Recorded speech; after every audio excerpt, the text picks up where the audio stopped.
Oi, gente. Oi, Tiara. Oi, Belisa. Ionara. Anderson, querido.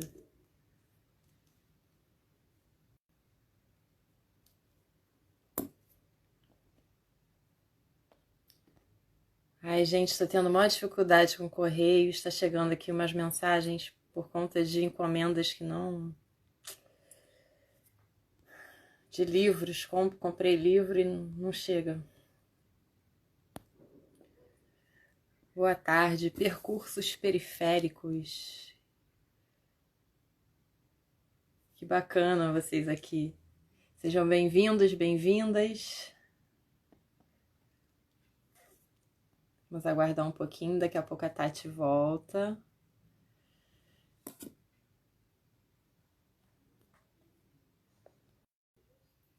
Ei, a Tati voltou. Pois é, Tiara. Olha, gente, tem gente do Piauí. Que maravilha. Eu tive aí em 2017, na UESP. A Tati voltou, vamos chamar a Tati aqui.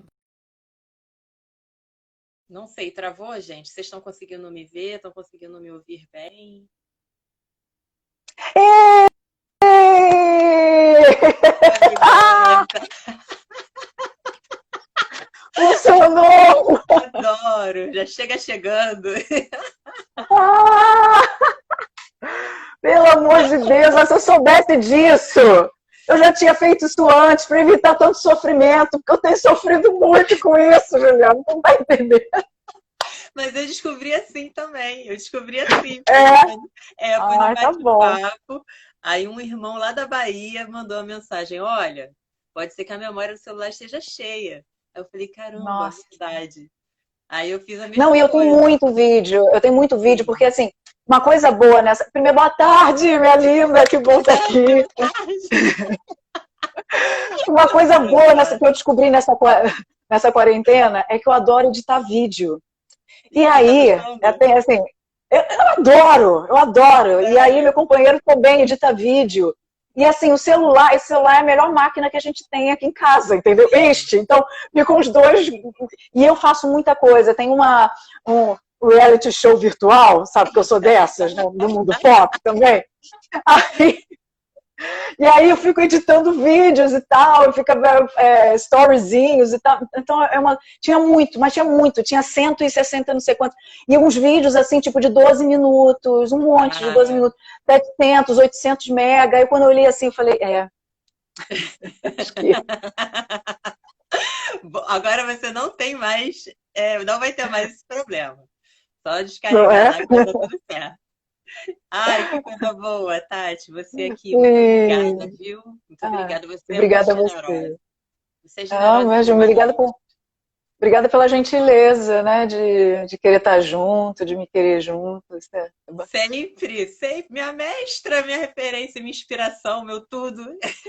Ah, meu Deus. Ó, circulando, circulando, circulando. Adoro, adoro. Muito obrigada por estar aqui.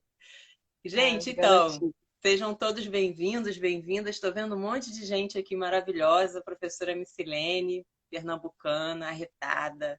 André, Aladê. A Kemla está aqui também. Luane Bento. E, Alice. tchau. Aham. Ciara, Genilson.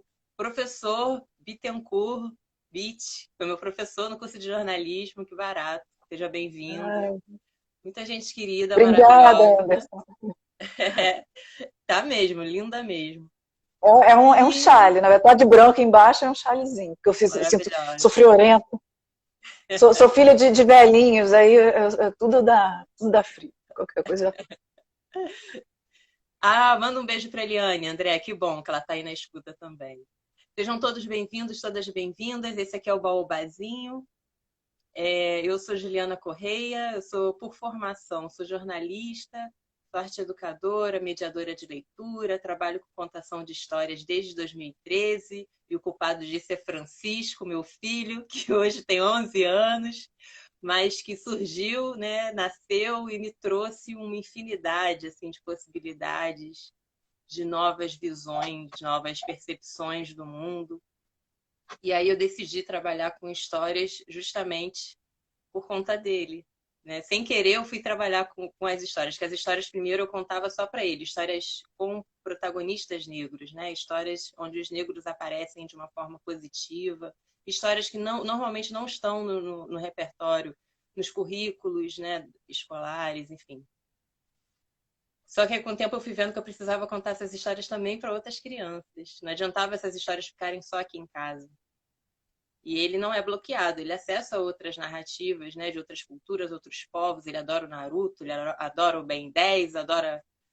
Mas ele sabe quem foi Chico Rei, quem foi Zumbi, quem foi Luísa Marim, enfim.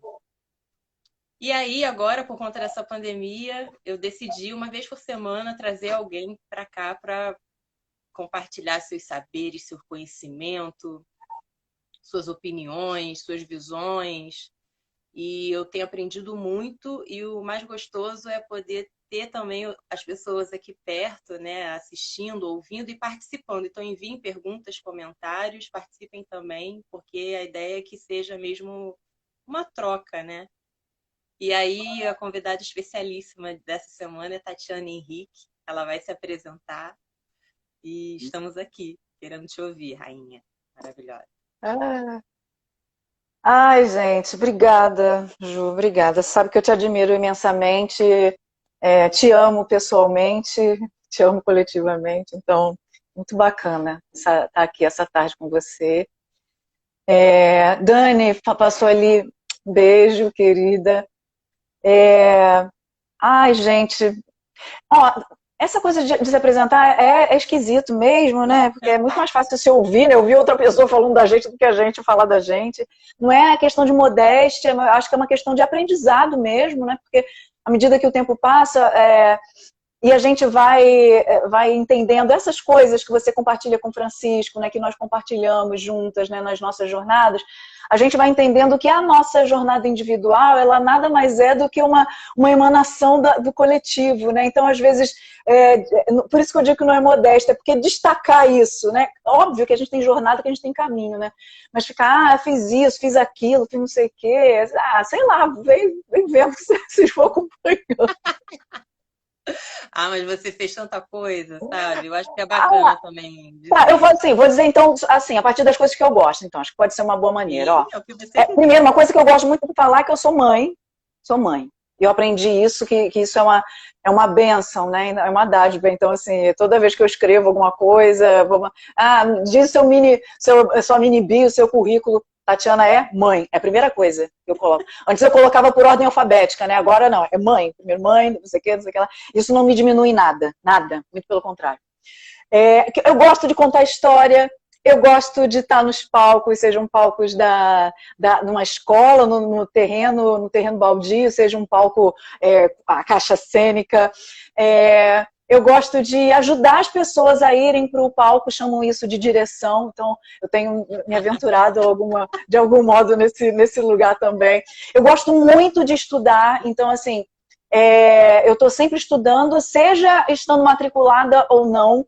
Então, vou estudando isso e aquilo. Eu sou uma apaixonada pelas coisas que eu gosto de estudar, e eu gosto muito de estudar performance ritual. E essa ideia de performance, na verdade, ela se espalha por tudo isso, pela contação de histórias, pelo teatro, né, pela educação, né, e a questão performance ritual, porque une tudo, né? Porque é como a gente, enquanto povo preto, a gente vê o mundo como um mundo integrado, né? E quando a gente pensa em performance ritual, a gente, quando a gente vai aprendendo, entendendo, observando, a gente vai entendendo esses lugares, né, de integração, né?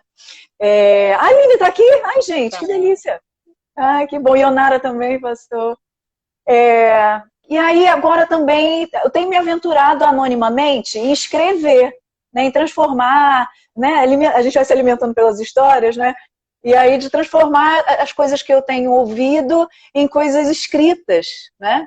Porque tem essa frase também, né, que a gente lê lá na tradição oral, né? A escrita é uma fotografia do saber. Então, como é que a gente registra isso, né? Como é que a gente vai registrando essas coisas, carimbando essas coisas no nosso caminho?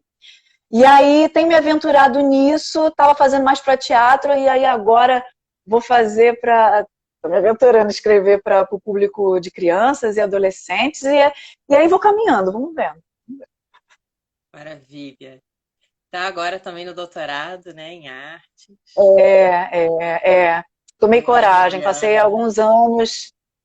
alguns anos me boicotando, dizendo que eu não tinha nada para trocar, que eu não devia estar ali, que aquele não era o meu lugar, blá, blá, blá, blá, blá, blá. E aí, ano passado, né? E aí é bom, é bacana a gente falar isso, né? Como a gente fala assim, espelho, né? Eu me vejo em você e tal.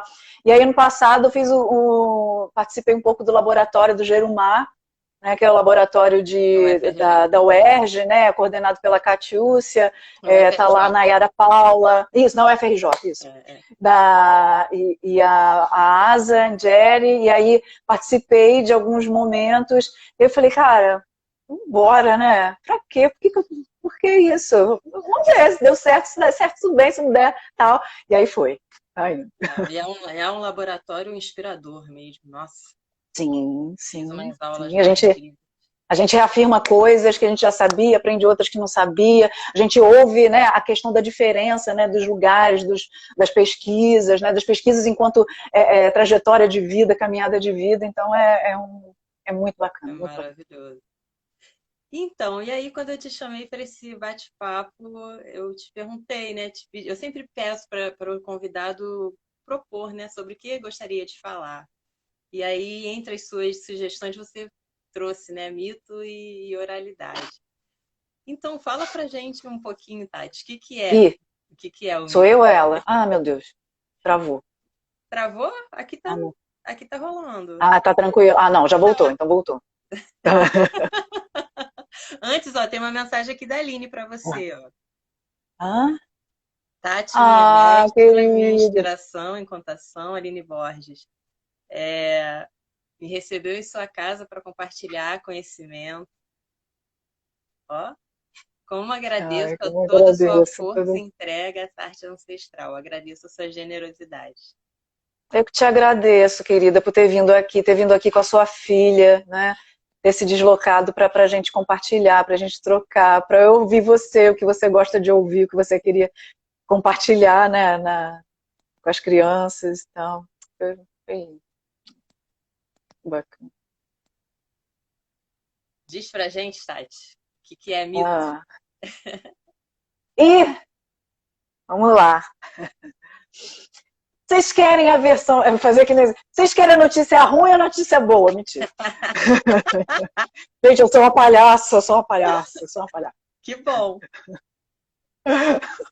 Tenho entendido isso, que eu sou uma palhaça. Então, vamos lá. A notícia, a gente estava conversando isso mais cedo, né? E aí é importante compartilhar aquilo que você colocou, né? E quando a gente vai falar de mito, né? Tem um lugar que a sociedade ocidental ela carimba o mito num lugar daquilo que é fictício, né? Daquilo que é uma história criada, uma história que não tem muita lógica, que não obedece a uma lógica, mas que lógica é essa, né? Essa lógica ocidental, né? Que é a lógica cartesiana, a lógica do tempo linear, não é? Então, dentro dessa perspectiva, então o mito ele deriva outras palavras, como por exemplo mitômato, que é Mitômato. aquele que é mitômato, que é aquele mentiroso, que é a pessoa mentirosa, que é a pessoa que é Sim. viciada em mentiras, em mentir. Isso é tão cruel com a categoria de mito, porque quando a gente vai pensar o mito segundo as perspectivas das sociedades de tradição oral, das sociedades originárias, das sociedades africanas, o mito ele está inscrito em outro lugar. Ele está no lugar de um terreno, do território de cada um, do território individual e do território coletivo. Um território que precisa ser semeado o tempo inteiro, precisa ser cuidado, precisa ser cultivado. E aí para florescer, para nascer uma árvore, para nascer um baobazinho, que se torna um baobazão, por exemplo. Para nascer iroco, para nascer o ipê, para nascer. Sem o mito, então, é aquilo que nos funda. É aquilo que nos fundamenta.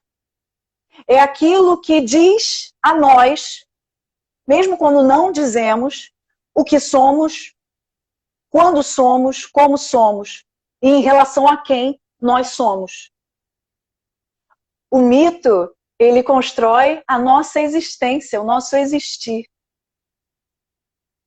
Então, o mito, ele é o tudo, é o nada. Isso é uma parte de um verso do Fernando Pessoa, mas corrobora profundamente com a perspectiva africana, e especificamente aqui eu trago a partir de um olhar iorubano, porque está mais próximo de uma experiência espiritual que eu tenha, né, que eu tenho desenvolvido em candomblé, mas se a gente for procurar em outras línguas, acredito que seja isso também, né? Então, desse modo, o mito, ele é profundamente lógico, ele é profundamente carregado de sentidos, de simbolismos. Mais do que lógico, ele é simbólico. Né? E aí, na língua portuguesa, tem uma coisa interessante, né? Todo mundo aqui já ouviu a palavra diabo, né? Diabo, diabólico, né? Pois é. E aí, uma vez eu aprendi que o verso, né, o contrário, né, de diabólico, é o simbólico. Por quê? Olha. Porque dia é aquilo que separa, é aquilo que nos fragmenta. E sim, é aquilo que nos une. Então, tudo aquilo que é diabólico é aquilo que nos separa, é aquilo que nos divide da gente, nos divide do nosso território, da nossa seara de ser, da nossa existência. E aquilo que é simbólico é aquilo que une as nossas verdades de ser. E aqui eu não estou falando verdade como algo dogmático, não. Eu estou falando como construção, como estrada de vida. Né? Então, o mito, nesse sentido, ele é simbólico, porque ele une aquilo que já foi, aquilo que já aconteceu, com o que você é neste presente, e aí eu estou falando de uma concepção de tempo. E a partir daí, então, dessa semeadura do passado no presente, da união desses, que nem o Capitão Planeta, né? Então, da união desses poderes, da união do espaço, da união do tempo. É isso! Aí, vai planeta! Você vislumbra o teu futuro, o teu legado, aquilo que você quer compartilhar com outras pessoas. Então, ele vai unir, por isso ele é simbólico, o mito é simbólico, porque ele une espaços, ele une tempos, em um território imaginário que é a nossa existência. E também, e aí eu estou falando de uma perspectiva do que seja mito, mas também se a gente pensar numa estrutura dramatúrgica, expandindo essa noção de mito, toda história que a gente conta, ela trabalha como um mito. Quando você conta as histórias para o Francisco, quando você conta as histórias, como você sempre contou, não é, as histórias, né? O que você está fazendo ali? Você está semeando no território imaginário dele as possibilidades de ele existir e continuar e se relacionar. Pode ser um conto autoral, pode ser um conto dependendo, e aí é a atenção que a gente tem que ter. Enfim, pode ser um conto autoral, pode ser um conto antigo, algo atemporal, algo que tenha se perdido no tempo, inscrito num determinado espaço-tempo, mas ele vai funcionar subjetivamente no Francisco, vai funcionar em nós como contadoras de histórias, vai funcionar em nós enquanto povo, como na lógica do mito. E aí está a atenção, está o cuidado que a gente precisa ter ao selecionar as histórias que a gente conta e como a gente conta. Porque a gente pode, o contador de histórias, né, aí eu estou falando de uma perspectiva bem contemporânea e ocidental e talvez brasileira, né, do nosso fazer cotidiano, a este contador que é um profissional educador, um profissional das histórias, um profissional pesquisador, a ele, é óbvio, é factível, é possível e é esperável que ele encontre, que ele construa o seu repertório a partir das mais variadas histórias, que a gente não pode legislar sobre ninguém, né? No entanto, até mesmo uma narrativa, um conto que não esteja escrito nesse lugar de mito, que seja um conto contemporâneo, até mesmo um conto escrito por uma pessoa branca, né? Você precisa prestar atenção no que essa história diz, em como essa história diz, porque isso que ela diz vai informar a pessoa que ouve, a pessoa que guarda aquela história, sobre como ela deve ser, sobre como ela deve agir, sobre como ela deve se posicionar no mundo. Não é? Tem uma pergunta aqui, essa do diabólico ser tudo que nos separa em... não, imagina. Não, isso é... Eu não sei mais te dizer qual é a referência, porque isso é algo que eu conheci há muito tempo atrás, mas isso é muito factível. Talvez se você buscar na internet, talvez apareça. Eu realmente não lembro. E quando eu tenho a referência exata, eu dou a referência, porque referência é para ser dada, né? É isso, é movimento de Sankofa, né? Mas eu sou uma pessoa de letras, eu sou apaixonada pelas palavras, eu gosto muito de etimologia, né? Então, enquanto eu tinha apenas o português, eu buscava muito a etimologia dessas palavras. Então, se você procurar a etimologia da palavra simbolismo, simbólico e diabólico, você vai encontrar essa possibilidade, tá? De te referenciar. Aí eu me perco, tá? De vez em quando, tá? Você estava falando da importância do cuidado no repertório, né? Quando a gente escolhe. Isso, porque se a gente... Exato. Porque se a gente trabalha... E eu trabalho, eu estou compartilhando aqui as coisas que eu aprendi, né, que eu entendi. Se a gente trabalha a partir dessa perspectiva de mito, toda a história que a gente conta, não é? Ela vai transformar outra pessoa em alguma medida. E as histórias transformam. Tem um mito, uma perspectiva da cultura iorubá, cadê? Estava falando de etimologia, né? Aí eu tenho tentado entender, aprender iorubá, estar mais próxima, né? Entender a etimologia nas palavras ali também. Eu gosto muito disso, muito, muito, muito. E aí eu fui procurar a palavra, não é? Porque a gente sabe que contar histórias é um poder, não é?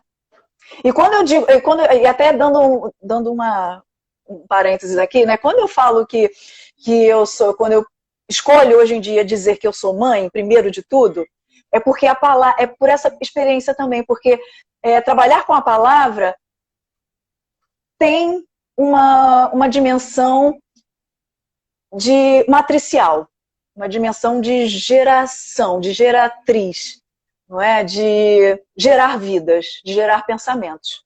Então, eu sou mãe de todas as pessoas que tiram o seu tempo para me ouvir, né? Você é minha mãe, porque quando eu te ouço, você está sendo minha mãe, né? Todos somos mães e somos pais. Esse aprendizado eu tive com o Babá Sidney Nogueira, uma pessoa espetacular. Sigam.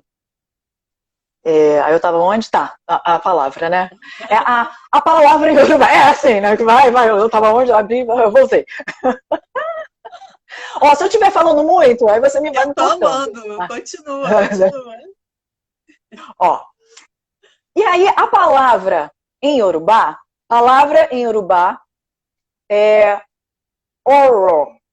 E tem uma coisa de tonal, né? Então eu errei no tom, sem dúvida, mas é oro. É um tom baixo, né? E aí, a perspectiva mítica aí. Por que eu gosto da perspectiva mítica? Eu entendendo o Ifá, porque eu sou iniciada em Ifá, né? Entendendo todo o oráculo de Ifá, porque o oráculo de Ifá, ele é extremamente artístico, é extremamente estético, né? Porque nós o aprendemos através dos Exé Ifá, são poemas.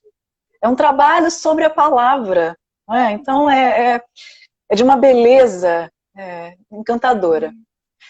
Então, e aí eu fui entender como é que se dá isso, né? Como é que se dá essa coisa da divinação, e não da adivinhação, mas da divinação.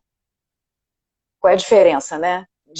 Para divinação. É essa relação, né, entre o Orum e o Aie, entre o mundo material e o mundo imaterial.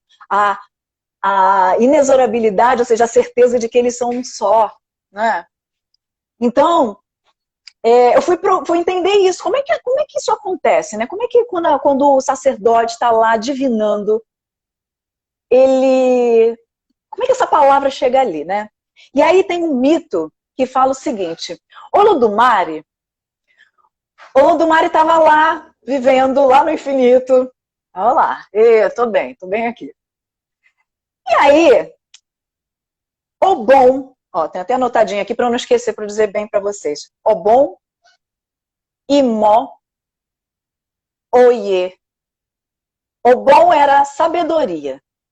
Imó, conhecimento. E Oiê, a compreensão. Os três, porque três é um número que repete, as três iamis, vai repetindo. Três é o número do riso, é um número que a gente usa na contação de histórias e tal.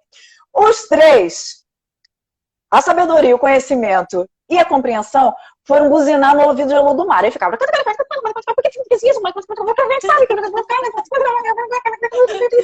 E o Olodumare assim, ai, minha paciência infinita, né? Ai, o que eu faço? Aí ele ficou com um cabeção, com orizão, deste tamanho, né? De tanto ouvir os três falando. E aí falou assim, olha, tá, já sei que vai acalmar vocês. Quero que vocês vão lá para a Terra. Quero que vocês vão lá para aquela dimensão do Orumaie. Vai para lá, mas mistura vocês três, vai vocês três juntos, porque vocês três juntos, né, se junta, fica melhor, né? Vocês vão conseguir atravessar, depois vocês não vão ficar brigando para ver quem chegou primeiro, quem não chegou, né? E aí isso acontece. Obon, Imó e Oiê se juntam e descem à Terra. Nessa jornada, quando eles se juntam, lá no infinito ainda, eles se transformam em... Sabe o que eles se transformam? Oró. A palavra. A palavra! Olha. Entende? Aí eles vão descendo, né? Vão descendo. Imagina aquela coisa de ficção científica, né? Aí vai derretendo as coisas vão surgindo, vai não sei o quê, blá, blá, blá, blá, blá, blá, blá, blá, blá. E aí eles pingam na Terra. Quando eles pingam na Terra, eles espalha tudo. E esse respingar e espalhar se chama Ela. Ela é aquilo que pinga, é aquilo que nasce ali no oráculo. Olha. E aí como é que a palavra então suspensa, ela respinga na Terra, a palavra que é composta pelo conhecimento, pela sabedoria, pela compreensão, pinga na Terra, se espalha e se torna Elá, que é o factível para a gente. E aí, como é que a gente transforma o Elá? A gente vai transformar em várias coisas. A gente vai transformar nas artes. A gente vai transformar na arte do teatro, na arte da música, na arte da dança, na arte da escultura, da tecelagem e na arte da palavra. Então, nesse sentido, tá aí a beleza da coisa. Tudo que a gente conta é uma relação entre esse cabeção aqui, essas cabecinhas aqui, e o grande cabeção. Lá. É o recebimento, é o respingar desse grande Elá. Entende? Ali pra caralho. Maravilhoso, maravilhoso, maravilhoso. É muito bacana quando a gente né? Ai, só lindo. A Belisa tá chorando. É muito lindo, porque é profundo, é profundamente. A primeira vez que eu ouvi isso, eu fiquei muito emocionada. Ai, vou dizer uma coisa que eu descobri. Ai, meu Deus, eu fico empolgada com as coisas. Uma coisa que eu descobri, né? Porque minha mãe, a gente tem feito aos domingos uma live, né, com a minha mãe, que chama Live com a Minha Mãe, né? E a minha mãe, ela se reencontra com a ancestralidade através da cultura indiana, né? E aí, a partir daí ela tem todo um revolvimento, e ela está se encontrando com a cultura indígena, com a cultura africana, um movimento muito lindo que está acontecendo com a minha mãe, que tem acontecido com as mulheres da minha família em geral. São umas coisas muito bacanas, muito bacanas. E aí, eu aprendi, óbvio, aprendizado nunca é demais. E a cultura indiana, a cultura Ayurveda, ela tem esse lugar da lógica mítica muito presente, né? E aí, vocês sabem qual é do som primordial, né? Do som primeiro, né? Do som da inteligência, do Brahma, que é o Ludmara, né? O Brahma, né? Quando ele vai, o som do universo, né? Dizem, se você colocar um microfone lá, estamos lá fazendo slam, né? Aí vamos fazer o slam do universo. Aí o universo vai falar a palavra dele. Qual é a palavra dele? É o Om. Pela mitológica indiana, hindu, Ayurveda, sânscrita, né? Aí, sabe aquela descida? Sabe aquela descida dos três? Pois é. Sim. Antes deles descerem, o Olodumare vira para eles e aí fala assim, olha, quando vocês, eu vou ensinar um segredo para vocês. Quando vocês descerem, vocês vão descer fazendo o seguinte som.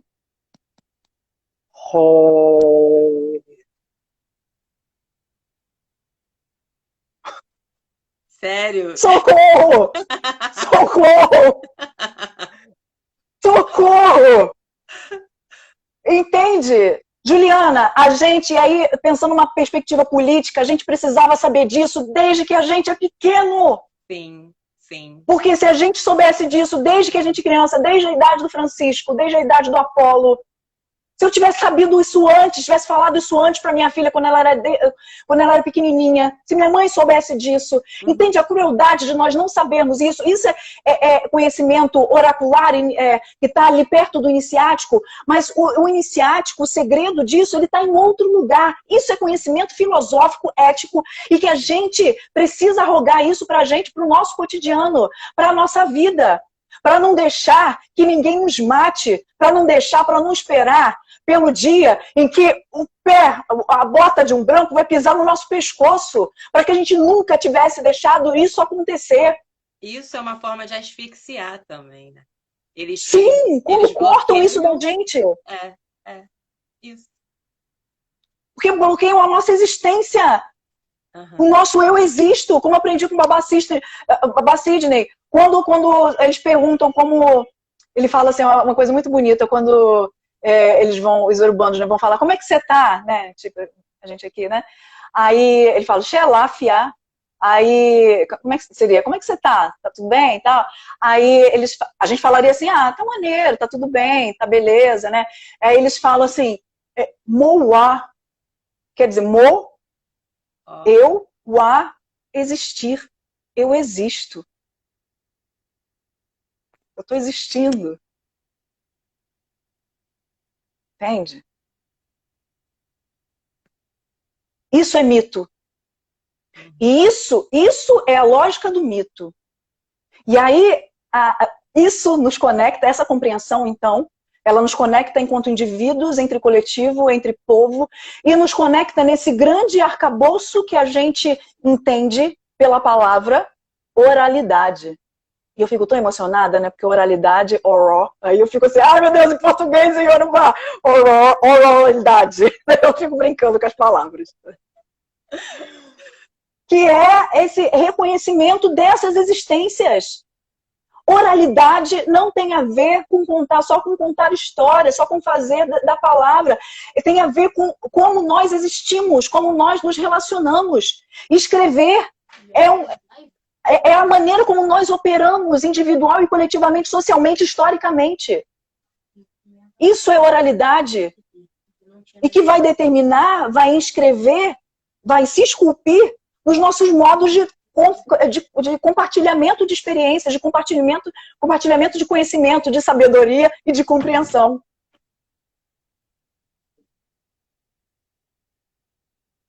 Eu não sei quanto tempo toma. Não, fica à vontade. Tem 20 minutos ainda, mas a gente pode voltar também, por favor. Se você não tiver outro compromisso agora, se você topar, a gente volta. Mas tem uns 20 minutos ainda. Ah, tá 30 bom. minutos. 30 minutos. Peraí, deixa eu fazer as contas. Eu sou péssima em matemática. É 20 minutos, em torno de 20 minutos. Ai, Baba Sidney tá aqui! Baba Sidney tá aqui, uma honra! Você acabou de falar dele. Muforibalé, Muforibalé. Olha, Ele é uma pessoa maravilhosa, que ele é um doutor em linguística, ele é um apaixonado pelas palavras, assim, e quando eu comecei, eu entendi assim, que bom, deixa eu colar aqui, porque essa pessoa aqui, ela tá na mesma linha vibratória aqui de cavucar as coisas. E ele é incrível, ele é uma pessoa abundante, uma pessoa que transbunda, transborda o conhecimento, é um ativista político, doutor, maravilhoso. entende? Então, vou valoriçar. Sim, ele é incrível, é ótimo. Ó, vamos mandar um salve aqui para Marina. A Ai, Marina! Pimenta Rosa tá aqui. Ai, Glauce, rainha. Tiago tá aqui. Conexão ancestral que temos. Axé, babá, axé. Davi, querido, um beijo. Tem gente aqui agradecendo. Ó, muito obrigada por essa live, lendo e conhecendo mais da gente. A mitologia iorubá e entendo mais a mitologia eslava, que é da Polônia, de onde eu venho. Grata. Fiquem aí até a quarentena acabar, disse a Alice. Adoro, gente. Que amor. Isso é amor, isso é amor. Eu entendo assim. Aí tô tentando passar para cima mesmo. E é tão delicado tudo isso. Eu recordo agora de uma experiência que eu vivi lamentável agora no último semestre lá na UERJ, né? Eu tô fazendo pedagogia, né?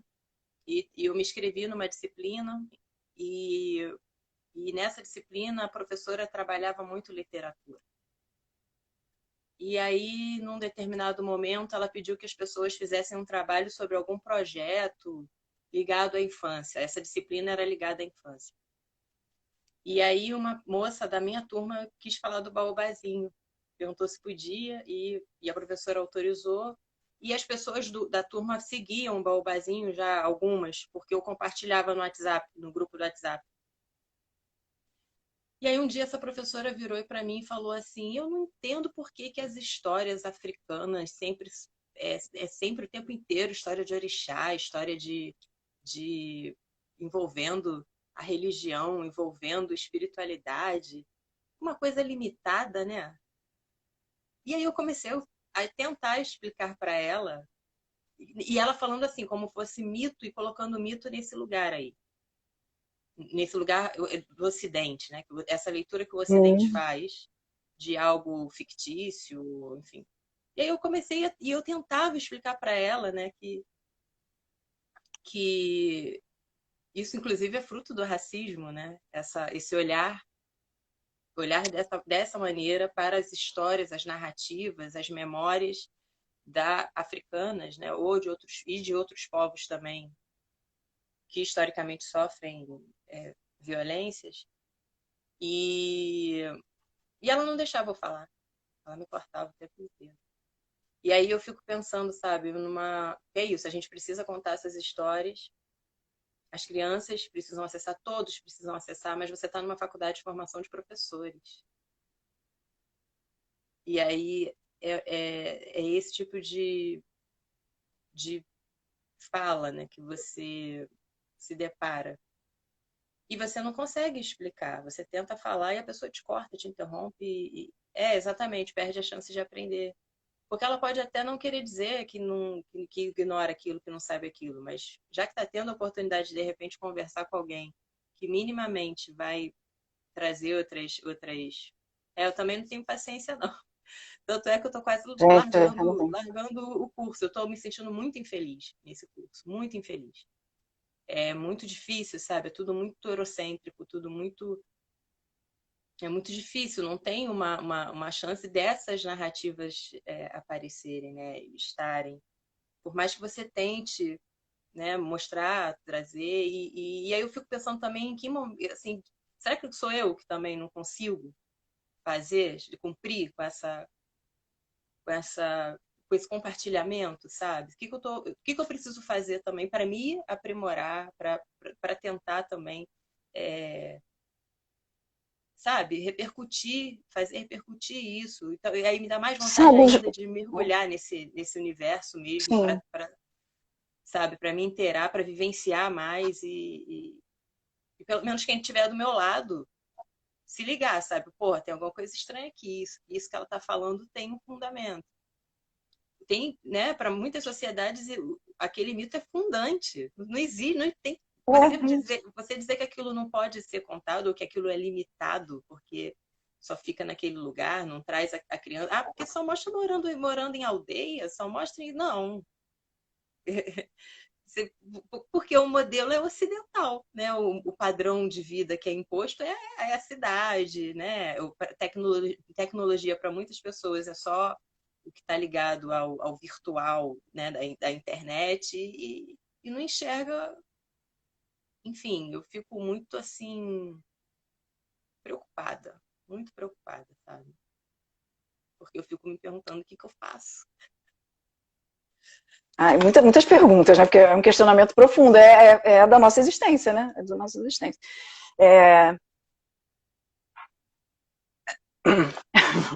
Pois é, Tiara tá falando aqui, falar da Bíblia tudo bem, né? Sim, Uma coisa, quando vem com essas questões, quando eu trabalhava na escola municipal, né? Quando surgia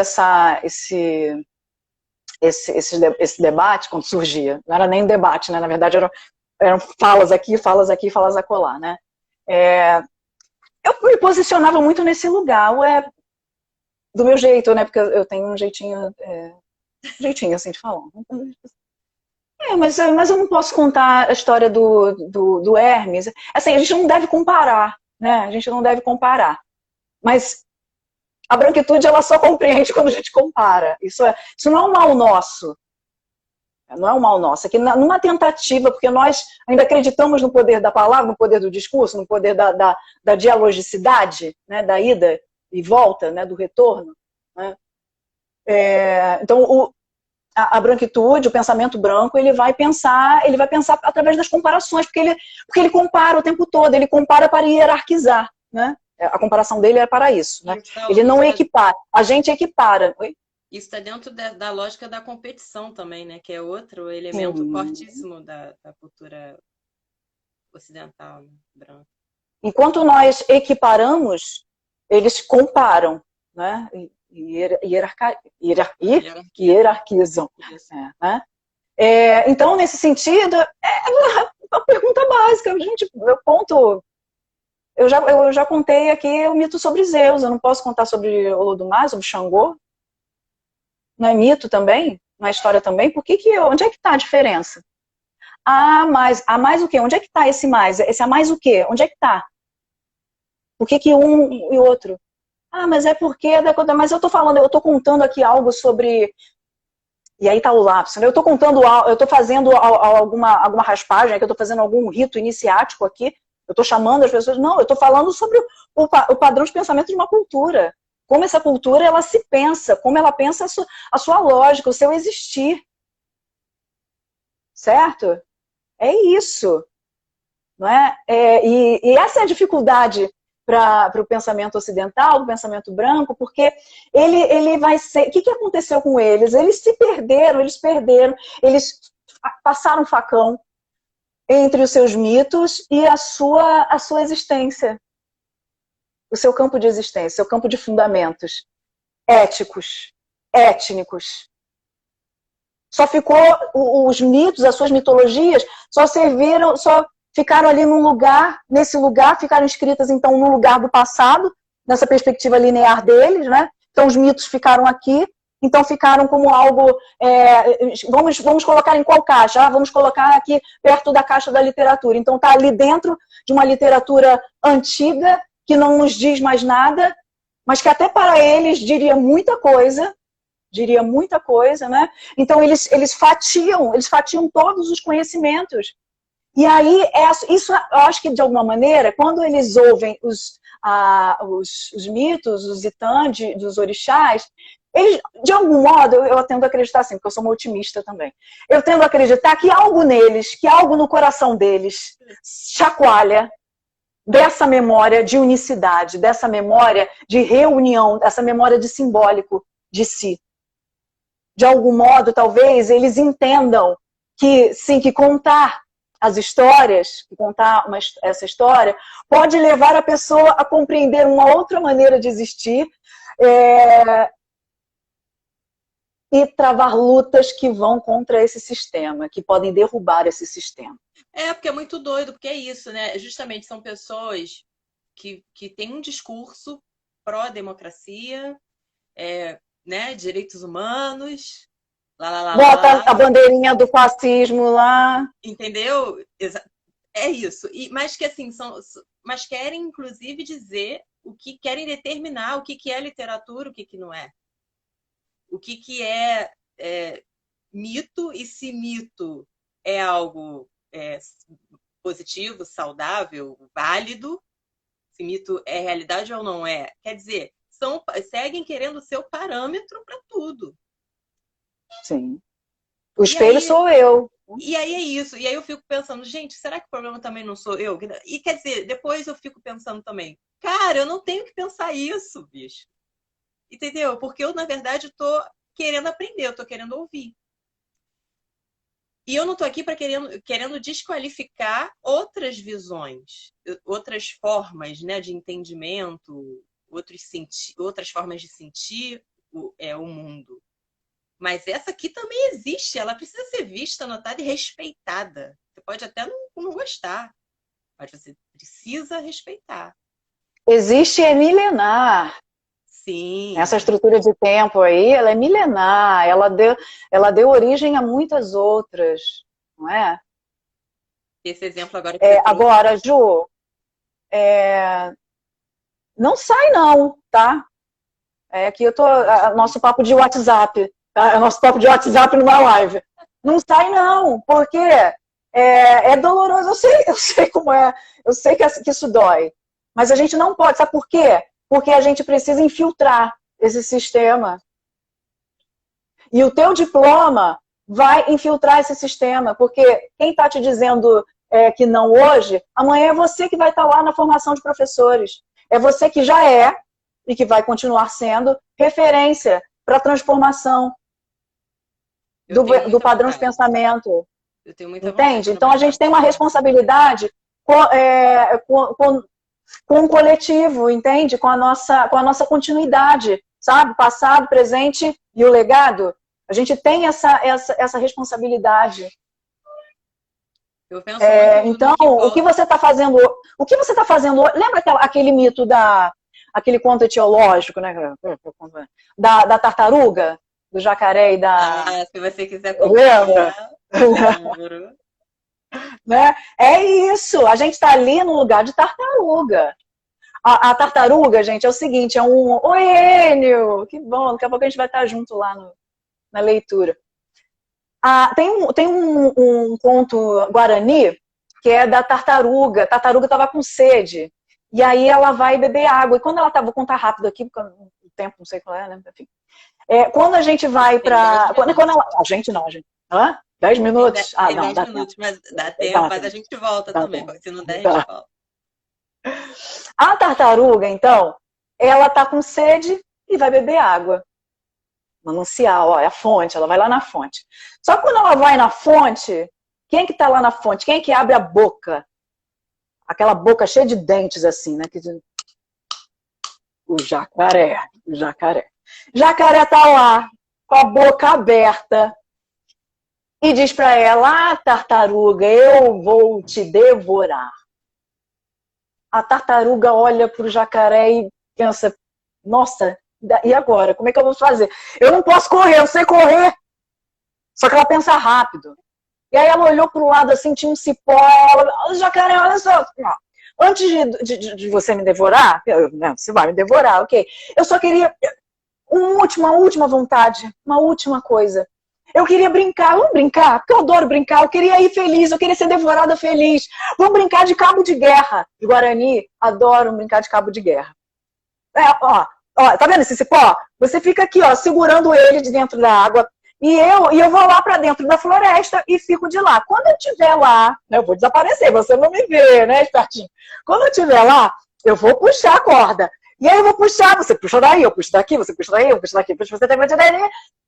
Se eu conseguir te puxar para dentro da floresta, você não me devora, você me deixa em paz. Se você conseguir me puxar para dentro da água, eu nem reclamo. O jacaré começou a rir, porque é óbvio. Que nem aquele filme, né? É óbvio que ele ia devorar a tartaruga. Pegou o cipó, mordeu, e a tartaruga foi andando lá para a floresta, e quando ela foi pro meio da floresta, quando ela foi indo, ela foi achando que ela estava livre. Outra boca para devorá-la, a onça. A rainha da floresta, né? A devoradora, a onça também falou, tartaruga, eu vou te devorar. E a tartaruga fez o quê? A tartaruga fez a mesma coisa. Já estava com plano, já pensei, vou pensar, aqui. Aqui, ó. Parece que eu estava pensando em você, estava adivinhando que eu ia te encontrar. A onça falou, tá bom, vamos fazer isso, vamos fazer o cabo de guerra.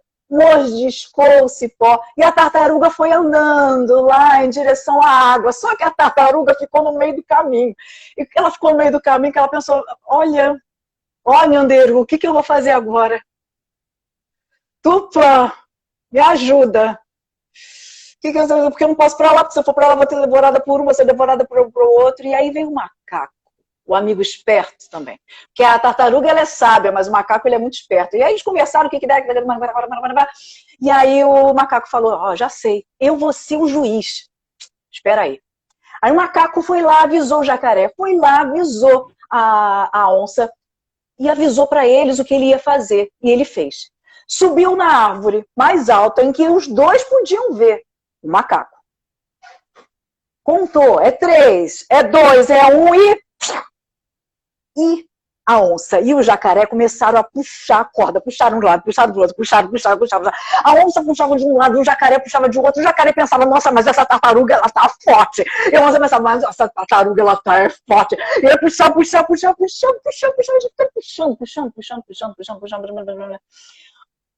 Pra não mentir pra vocês, demorou, sei lá, 2 luas. Ficaram 2 luas puxando.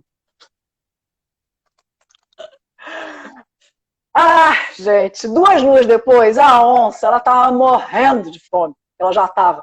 O jacaré também. O jacaré olhou pro macaco e falou assim, macaco, olha só, não dá mais não. Pode dizer pra tartaruga, ó, que eu desisto. E a onça também, na mesma hora.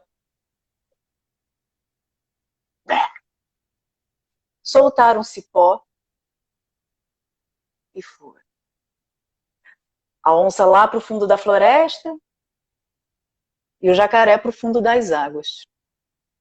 O macaco desceu, contou o que tinha acontecido para a tartaruga. A tartaruga falou, meu amigo, é isso. Nos dias de hoje e sempre, para não ser devorado pelos nossos inimigos, a gente tem que conhecer, falar a língua de cada um. Então, os Guarani, eles têm esse lugar, né? Salve Guarani. Contado pelo Alberto Álvares, que é cineasta também, tá com um curta muito bonito. Não, acho que estava até domingo no canal dele, sobre os sonhos e um sonho que ele teve antes da Covid, um sonho que é um sonho mítico, que tem a ver, e ele foi se consultar com os xamãs da aldeia, e aí eles se mobilizaram. A partir do sonho, eles se mobilizaram para o que viria. É belíssimo. Eles tiveram a premonição. Sim. Uhum. E aí os Guarani, eles têm isso. Eles têm esse lugar. Os povos africanos também. Africanos também. Eles até viajam de uma aldeia para outra para comunicar o sonho. Isso está no livro do Ampatebá, né? No Menino Fulo. Eles caminham, eles visitam outra aldeia para avisar, quando eles sentem que aquilo era um aviso, né, para a comunidade. Também que a gente precisa conhecer, tá tudo integrado, né? Tá tudo integrado. Mas eu contei essa história também por quê? Para te estimular a continuar lá. para saber lidar. Saiba entender onde é que estão ali os macacos, amigos seus. Entendeu? Uhum. Ou se você não é macaco. Entendeu? Não entendeu? Integrar a inteligência e a esperteza do macaco com a tartaruga. A ginga que a gente tem. Sim. A pedagogia é preta.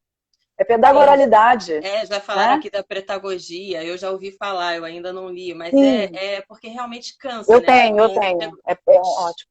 Chega uma hora que você fala, cara, mas é isso, eles também querem vencer a gente pelo cansaço, né? Isso. E aí, enfim, eu não sei, vamos ver. A Ju escreveu aqui, não vai me deixar sozinha, não, mas é isso, eu não tô sozinha, né? A UERJ já era minha casa. Muito antes de eu me tornar aluna, foi o lugar onde eu ouvi falar de Guerreiro Ramos a primeira vez, foi o lugar onde eu vi o professor Mauri, que eu tive a honra de ter na minha banca no mestrado, o professor Mauri Mendes, e foi na UERJ, né? Tem coletivos, tem eventos assim que eu aprendi, aconteceram, né? Que eu aprendi muito, e hoje eu sou aluna, né? Fiz um processo seletivo, tô lá. Mas olha, é osso. O ERJ é vida, amo o ERJ também. Somos de lá, tô lá também. Agora tu tá lá também. Eu tô lá, meu, quer dizer, não estamos lá, né? Mas nós somos de lá. Que bom, ainda tem Geisa também passou agora para lá também. Nossa, tá tão bonito, foi tão bonito esse ano. A gente fez uma foto Eu vi dos pretos que entraram. Mas tem uma foto maior, tem uma foto, a gente juntou os mestrandos e os doutorandos, né? Tá todo mundo junto, é povo, né? Tá ali. Né? E somos 7. Uau. Não é nada, não é nada. É muita coisa. Nesse sistema, sem cota. Eu acho que vai ter cota esse ano, se não me engano. Alguma coisa assim. Sem bolsa também, né? Sem bolsa. Eu agradeço as palavras e vocês estando lá me animam também. Me animam mais também. Tati, falta 2 minutinhos. Uhum. É muito pouco tempo. Eu queria que você fizesse as suas considerações, mas sem preocupar com o tempo, porque se cair, a gente pode voltar para se despedir de uma maneira digna, né? Das pessoas. Não, vamos lá. Um tempo é um tempo mítico, é um tempo infinito. Ou então eu posso derrubar aqui e a gente já começa logo uma outra, que você prefere. Agora falta 1 minuto. Vamos lá. Não, eu só agradeço, eu sempre agradeço, né? Tem um aforismo, né, que diz gratidão é ebó, né? Gratidão é entrega, é oferecimento. Então, quando eu agradeço a vocês por ouvirem. Só isso.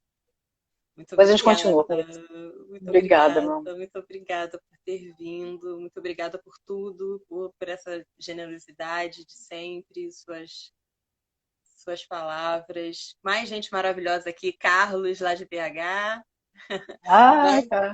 Vai ficar gravado, sim. Vai para o YouTube também. Lá no canal do Baobazinho no YouTube, eu estou salvando todas as lives. Axé, babá, axé. Muito obrigada. Nossa, ele estava aí até agora, meu Deus. Muito obrigada por estar aqui, Baba. Eu vou começar a seguir também, professor.sidney, né? O IG do Águia. Gente, muito Me ensinem depois como responder isso tudo, viu? Na semana que vem, Camila Reis aqui, diretamente do Maranhão. Maravilhosa, né? Demais, demais. Uma rainha, uma mestra da tradição oral. Sabe tudo lá da cultura afro-maranhense, vem compartilhar um pouco com a gente. Então voltem, terça-feira da semana que vem. Essa live vai agora para o IGTV, mas eu vou salvar também no YouTube. Lá no YouTube vocês encontram